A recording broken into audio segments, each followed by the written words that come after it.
ਆਈਸਰ ਮੋਹਾਲੀ ਵਿਖੇ 14ਵਾਂ ਕਨਵੋਕੇਸ਼ਨ ਡੇ ਆਯੋਜਿਤ ਕੀਤਾ ਗਿਆ, ਜਿਸ ਦੇ ਚੱਲਦੇ ਹੋਏ ਜਿਨ੍ਹਾਂ ਸਟੂਡੈਂਟਸ ਨੂੰ ਡਿਗਰੀ ਮਿਲੀ ਉਹਨਾਂ ਵਿੱਚ ਉਤਸ਼ਾਹ ਦੇਖਣ ਨੂੰ ਮਿਲਿਆ।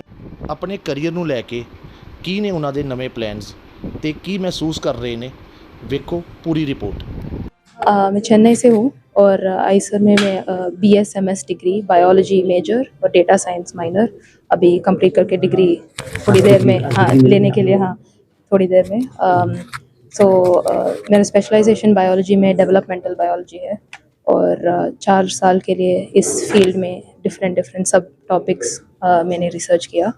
और एकेडमिक्स और रिसर्च के साइड में मैं एक भरतनाट्यम डांसर और कर्नाटिक म्यूजिशियन हूँ और टेनिस भी खेलती हूँ। सो इसके लिए ऑलराउंडर अवार्ड आज मिल रहे हैं। बहुत बड़ी उपलब्धि है, आपको डिग्री मिल जानी है। इसके बाद करियर की बात की जाए तो शुरुआत कहाँ से होगी? भारत में रहकर मतलब अपनी सेवाएं देंगे या कहीं बाहर विदेश जाना पसंद करेंगे? इसके बाद PhD US में करने के लिए जा रही हूँ, बट वापस आने का मेरे विश है आने के लिए और यहाँ पे एक साइंटिस्ट होने के लिए। USA से PhD करके अपने देश में ही काम करना है। हाँ जी। तो आइसर में कैसा आपका यहाँ पे कैसा एक्सपीरियंस रहा यहाँ पे? बहुत अच्छा था। स्टाफ के साथ, प्रोफेसर के साथ बहुत अच्छा था। प्रोफेसर्स बहुत सपोर्टिव है, बहुत सारा मेंटर्स है। मैं बायोलॉजी डिपार्टमेंट से हूँ, बट सब डिपार्टमेंट के साथ इंटरेक्शन था। प्रोफेसर्स के साथ, स्टूडेंट्स के साथ भी अच्छा था और बहुत फैसिलिटीज़ एक्सेस है, रिसर्च, स्पोर्ट्स, क्लब एक्टिविटीज़। सो ये सब बहुत मोल्ड करने का। जैसे मैं आप चेन्नई से आए हो, पेरेंट्स का कैसा सपोर्ट रहा इसमें, कैसा फील करते हैं आज आपको डिग्री मिलने से? बहुत खुश है वो और बहुत सपोर्टिव था। वो प्रेशर नहीं किया कि इंजीनियरिंग या मेडिसिन करना है, सिर्फ एक प्रोफेशनल डिग्री कर दो और साइंस तुम्हारा पैशन हो तो वो कर दो। बहुत सपोर्टिव था। You have spent 4 years here. 5 years. 5 years. Yes. So like you are going to doing the PhD है ना? Yes. तो which student are not doing PhD, तो उनको ऐसे जॉब का क्या स्कोप है यहाँ पे? So lot of prospects. So physics और math major से हो, data science का job, software का jobs, those are options, and so both of us are actually data science minors. So a lot of people have done that minor and can go into the industry. Also, if you did chemistry or biology, you have an option to go into pharma, and a lot of people opt to go into the government job. So I think there are a lot of options beyond a Right PhD. now, what is the percentage of job here, placement? I'm not too sure. I did not sit for placements, but I have friends who've sat for placements and they've gotten jobs. So. मेरा नाम प्रतीक है और मैंने भी अपना measures biology में किया है। स्पेशलाइजेशन मेरा डेटा साइंस में है। ऐसे तो मैं पुणे से हूँ, बट ऐसे देखो तो मेरे फादर खुद गुजराती है, मॉम उत्तराखंड की है, तो वही सब है। और यहाँ पे आके मज़े की बात तो ये है कि मेरे पास 12वीं में बायोलॉजी नहीं थी। यहाँ पे आके थोड़े प्रोफेसर्स थे, स्पेशली ललिता मंडल प्रोफेसर, उन्होंने मेरा कोर्स लिया था और उधर से मेरा ऐसे मन किया था कि मुझे फिज़िक्स नहीं करना, मुझे बायोलॉजी करनी है। तो वहाँ से फिर मैंने बायोलॉजी ली थी और आज मुझे बायोलॉजी का अवार्ड मिल रहा है। तो वही था। और साथ साथ में काफ़ी सारे लोगों को यकीन नहीं होता है, बट मेरी पढ़ाई का तो इतना ही रहता था कि क्लास में जितनी हो, क्लास के बाहर बास्केटबॉल खेलता था, वीडियो गेम्स का खेलता था। वीडियो गेम्स का भी अब इतना ज़्यादा हो गया कि कॉम्पिटिटिवली खेलता हूँ मैं आजकल।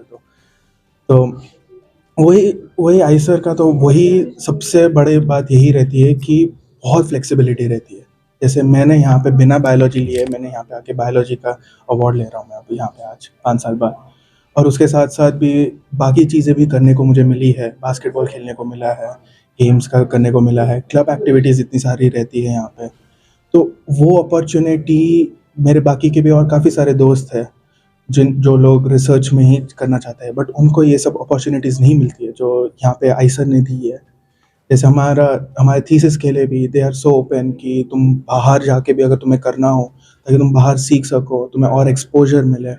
कोर्स हमारा सेमेस्टर का भी चलता है, उस टाइम पे भी वो चाहते हैं कि कोर्स वर्क तो करो ही, साथ में लैब में भी आके तुम अपना देखो, एक्सपेरिमेंट्स का देखो। तो यहाँ पे it's not about just a degree, it's about how you can approach science all together, and that is what makes this so special.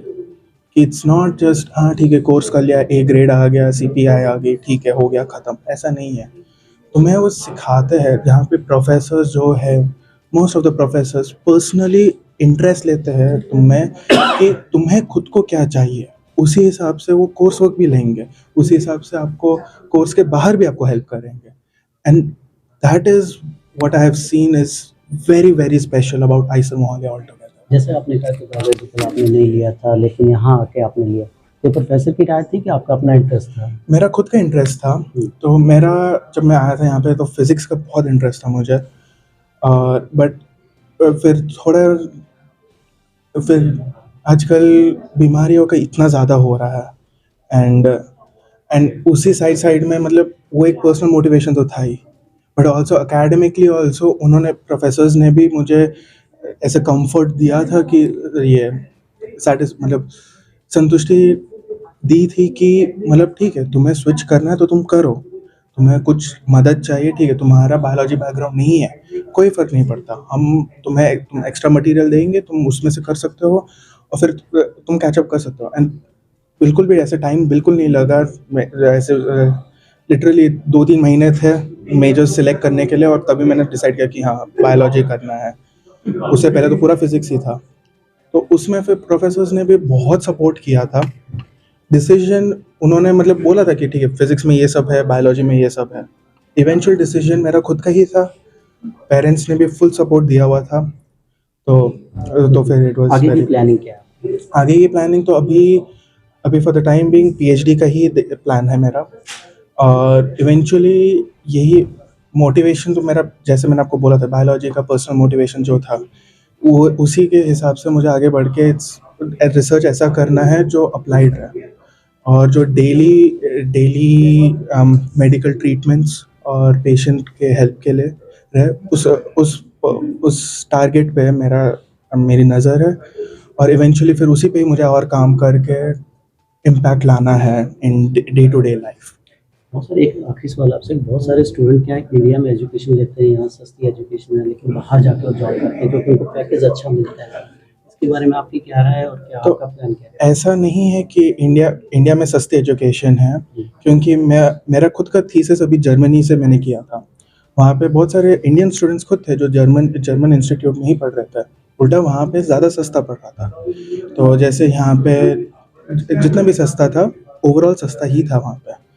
It's not about education का, तो one thing about knowledge is it does not know boundaries. जो आप बोलो कि हाँ ये boundary है, ये इंडिया है, ये अमेरिका है, ये यूरोप है, एजुकेशन को फ़र्क नहीं पड़ता, नॉलेज को फ़र्क नहीं पड़ता, लैंग्वेज है नॉलेज को फ़र्क नहीं पड़ता। At the end of the day it is about contributing to the society.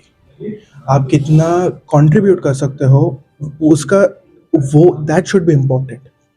I know कि language is an identity, but contribution is progress, and we need a trade-off between your identity as an Indian as well as a contribution to society as a whole. And अभी जैसे progress हो रहा है, आगे progression चल रहा है, international boundaries are getting less and less apparent.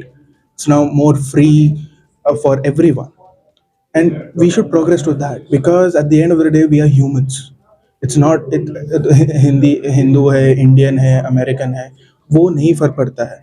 कल को कोई प्रॉब्लम आए, डिजीज़ आए, वो नहीं देखेगा कि इंडियन है तो इंडियन को बीमारी दो, अमेरिकन को बीमारी दो, ऐसा नहीं चलता है। तो वही है कि थोड़ा बियॉन्ड प्रोग्रेसिव लुकआउट करना है, और वही प्रोग्रेसिव लुकआउट आइसर मोहाली में बहुत ज़्यादा है। तो एंड वो पुश करते हैं स्टूडेंट्स को कि इतना आगे प्रोग्रेसिव में चले।